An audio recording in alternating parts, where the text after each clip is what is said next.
Andy Burnham seems happy to talk about pubs and shops, but what is his attitude to larger firms? Is he truly pro-business? Well, you haven't heard a lot of politicians take office and say, I'm going to be an anti-business prime minister. So I would say at this point, the words don't mean much.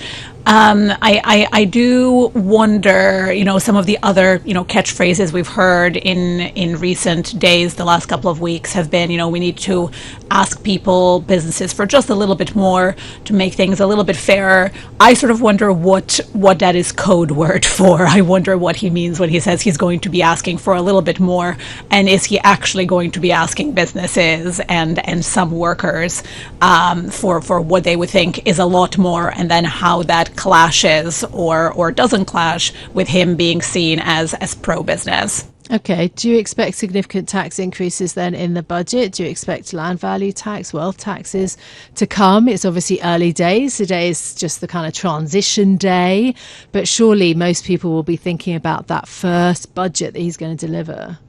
I would expect some tinkerings on the margin in terms of tax come budget times. I wouldn't expect anything major. So because he has said he's going to stick to the manifesto promises, that precludes him, if he's going to actually stick to that precludes him from doing anything on the big taxes in the UK.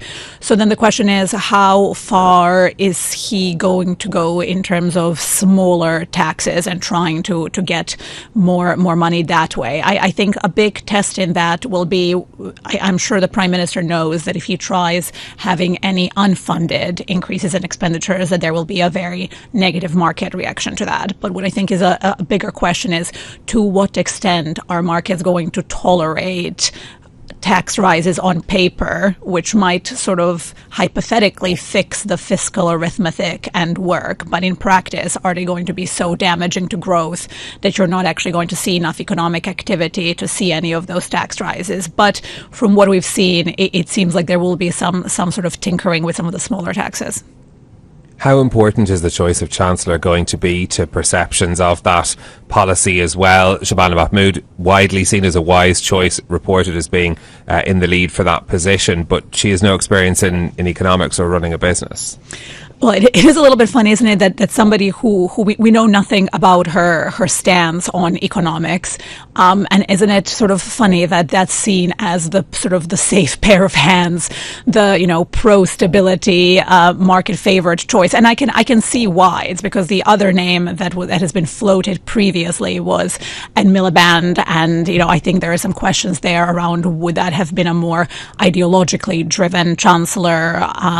So in terms of who is going to make the Prime Minister's life easier in the immediate aftermath between now and the budget, that definitely will be Shabana Mahmood, which is why I think it's almost a guarantee, why a lot of people think it's almost a guarantee that that's the name we're going to hear imminently today, in a sense that otherwise markets would have been expecting more spending, more inflation, higher interest rates, and then that would have made that fiscal calculation, the fiscal headroom, and the assumptions with which OBR would have been working with all the more challenging. So I think, to your original question, how important are the optics? They're clearly incredibly important. I think that is the main reason that he's gone for this, that he's probably gone for this choice of chancellor. It's optics and market perception.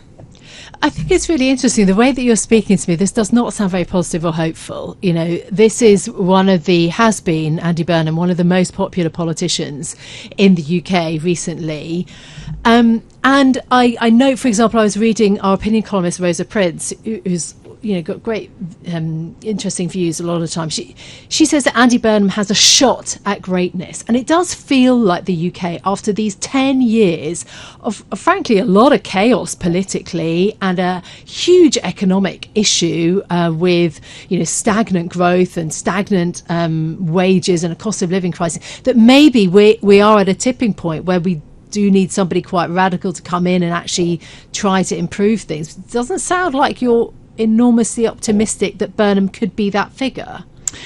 I think there are some if we were to think optimistically, some of what he has said, I think in the longer term, a few years down the line, actually has real chances of improving the economic picture. So he's been talking a lot about devolution, and he's not the first to talk about devolution. You've had leveling up, you've had the Northern Powerhouse, but what he is talking about at least suggests that he would go further. And I think if you give local areas the power not only to be in charge of their own spending, but to retain more of the locally generated revenues, that's what's going to make the difference in terms of evolution. Otherwise, if you just have one central pot and local politicians are always just pulling from that pot, that does not create the right incentives. If you have more power to actually make things happen in your local area, you're going to be naturally more inclined to say no to NIMBYism, to look for efficiencies. If you can make that happen, I think that's an area that has real potential, but that is a win that's years down the line. Yeah. And I think there has been this cycle in the UK of having immediate expectations from politicians to turn things around in what is a very difficult situation. Economic growth is sort of grazing 1%. There's demographic challenges. Inflation is proving difficult. It's a lot of challenges. People expect results on day one. That then creates very, very short-term incentives for politicians who try sort of pulling small pots of money, small strings, without really seeing the bigger picture. So, in the new Prime Minister's words, let's look to the future with optimism. I think optimism needs to be justified. So I would like to be as optimistic as I can. But I mean, the country is in a difficult position.